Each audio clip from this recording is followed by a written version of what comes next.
Hello, അങ്ങനെ പവിത്രം പുതിയ പ്രൊമോയില് വേദയും വിക്രവും തമ്മിലുള്ള പുതിയ ജീവിതം തന്നെയാണ് കേട്ടോ നമുക്ക് കാണാൻ കഴിയുന്നത്. അങ്ങനെ നമ്മുടെ വേദ തേയിലത്തോട്ടത്തിലെ പണിക്ക് പോകുന്ന സീനാണല്ലോ ലാസ്റ്റ് എപ്പിസോഡിൽ നമ്മൾ കണ്ടിട്ടുള്ളത്.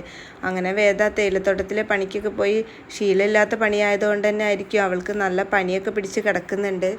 ഈ ഒരു സമയത്ത് നമ്മുടെ വിക്രാണെങ്കിലോ വേദയെ പൊന്നുപോലെ നോക്കാൻ കേട്ടോ.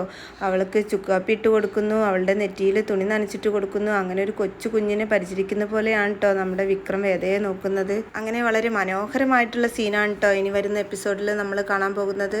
അതിനിടയിൽ വളരെ സീരിയസ് ആയിട്ടുള്ള രംഗങ്ങളും കടന്നു വരുന്നുണ്ട്. നമ്മുടെ ജോബി ഉണ്ടല്ലോ, ഈ പണിക്കാരുടെയൊക്കെ സൈന് സ്വീകരിക്കുന്ന ഇടയിൽ നമ്മുടെ വേദയുടെ സൈനും സ്വീകരിക്കുന്നുണ്ട്.